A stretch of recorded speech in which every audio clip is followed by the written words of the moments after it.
Hi, I'm Sarah Casada, The Life with Subtitles. My husband Billy, we thought we'd film a little video today about a question that comes up this time of year around cross-cultural couples celebrating holidays. It's a little bit challenging, I think, at the beginning, particularly at the beginning of the relationship, although I would say since we've had kids, the conversation has come up in new ways. Yeah, I mean, yeah, it's just different. I think, both of our cultures celebrate at least Christmas differently. True. So, I think... And also Thanksgiving. Yeah, well, we don't even do Thanksgiving at all, so... Which, I wrote about this recently. I only just realized that this year. This is our 9th holiday season together, and I finally was like, this is why he doesn't celebrate Thanksgiving, because it's not really a thing for him. But I was like, trust me, it's a thing. Yeah, so, it's growing on me, after living 10 years here. Well, he likes the food. It's good food. So, it's good, but it's different. But I think holidays bring up for all of us kind of those, well, I won't say for all of us, but a lot of times it's sort of warm memories or memories that we want to recreate. I think more than other times of the year, you just have certain expectations of what you're going to eat or what you're going to do or who you're going to be with. And when you're coming from different backgrounds, the difference can become more obvious during the holidays. Yeah, and you don't, when you're, at least for me, when I was back home, I wasn't too attached to celebrating Christmas a certain way. It's not until you emigrate that you want to do those things because it's the only way you remember home. So, yeah, to me it was, just maybe another Christmas sometimes, but when you get here, you start to realize that that's the one thing that takes you back to your culture. And I think too, you were like a young single guy. and then it's like as we became a family, we started developing our own traditions, and definitely I'd say when kids were born.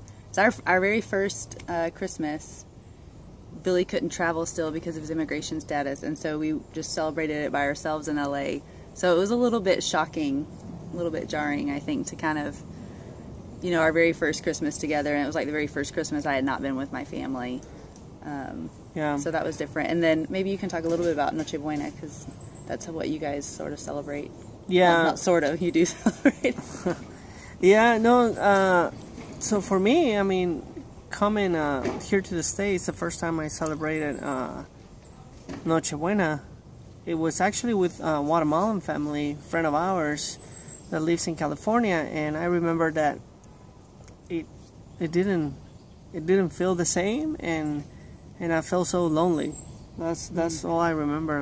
Even though we were doing the same things like a traditional family would do in Guatemala, it was, because maybe being the first, I just felt so far away from home for the very first time. So as the year passes, you try to do things that keep you close to home. Yeah. So one of the things that's a part of y'all's tradition is fireworks. Guatemalans love fireworks in the celebration. So we've done one Christmas in Guatemala, and they gave me some fireworks. It was my very first time shooting fireworks, and I almost hit a young child on a bicycle. She was terrible at it.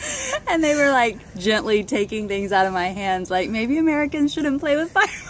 Maybe that's why they don't let him play with fireworks. Why you guys have so many safety precautions. They really get out of control. Thankfully, no one was injured in my fireworks experimentation. Let's just say that kid rode his bicycle like never before. He was going fast. Oh, bless his heart. I was terrified. And once you let it go, you can't reel it back in. She was terrified. The kid was happy. Poor kid. Everyone was terrified. Yeah. But as a bicultural couple, we kind of are like the more celebration the merrier.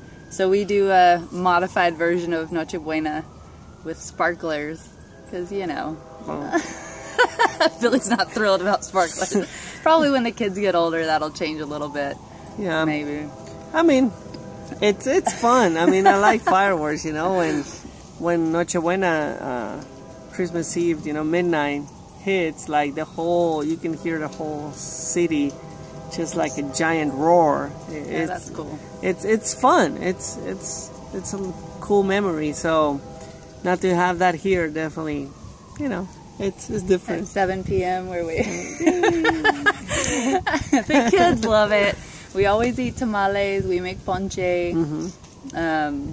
We don't stay up till midnight. Mm. We're not able to stay up till midnight. I try. And we don't really want to be around the kids if they've stayed up till midnight. Yeah. So we're not there yet. Maybe in a couple years. Yeah. But then we get up Christmas morning, and that's where a lot of my best memories of Christmas are Christmas morning stockings and Christmas story and that kind of tradition. So we incorporate that as well.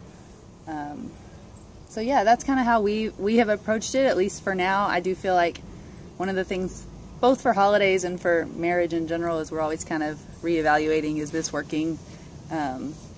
Especially as our kids grow, I think, our needs change and season of life changes. So yeah.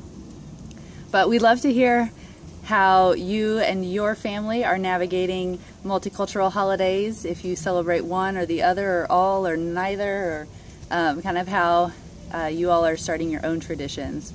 And yeah, so feel free to leave your family traditions in the comments. We look forward to hearing from you.